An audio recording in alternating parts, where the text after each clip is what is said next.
ভারতের ঔদ্ধত্যই যুক্তরাষ্ট্রকে পাকিস্তানের সঙ্গে আরও ঘনিষ্ঠ করেছে বলে মন্তব্য করেছেন মার্কিন সামরিক বাহিনীর সাবেক ব্রিগেডিয়ার জেনারেল মার্ক কিমিট। পাকিস্তানের সংবাদ মাধ্যম জিও নিউজের প্রতিবেদনে এ খবর জানিয়েছে। তিনি সতর্ক করে বলেন, পাকিস্তানের সেনাপ্রধান আসিম মুনিরের সঙ্গে প্রেসিডেন্ট ডোনাল্ড ট্রাম্পের ঘনিষ্ঠতা নয়াদিল্লির জন্য অশনি সংকেত।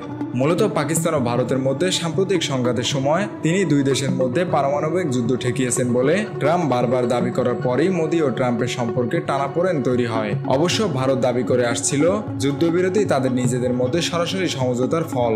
এদিকে একদিন আগেই মোদি বলেছেন, ওয়াশিংটন ও নয়াদিল্লির সম্পর্ক এখনো খুবই ইতিবাচক। সামাজিক যোগাযোগ মাধ্যমে দেওয়া বিবৃতিতে তিনি ট্রাম্পের সঙ্গে তার ব্যক্তিগত বন্ধুত্বের উল্লেখ করেন এবং দুই দেশের কৌশলগত সম্পর্ক নিয়ে আশাবাদী মনোভাব প্রকাশ করেন। মোদি লেখেন, ট্রাম্পের আন্তরিক অনুভূতি ও ইতিবাচক মূল্যায়নকে আমি গভীরভাবে প্রশংসা করি এবং সমভাবে প্রতিদান দিই। ভারত ও যুক্তরাষ্ট্রের সম্পর্ক অত্যন্ত ইতিবাচক, অগ্রসরমান, ব্যাপক ও বৈশ্বিক কৌশলগত অংশীদারিত্বমূলক। এর আগে ট্রাম্প সাংবাদিকদের বলেন, আমি সবসময় মোদির বন্ধু থাকব।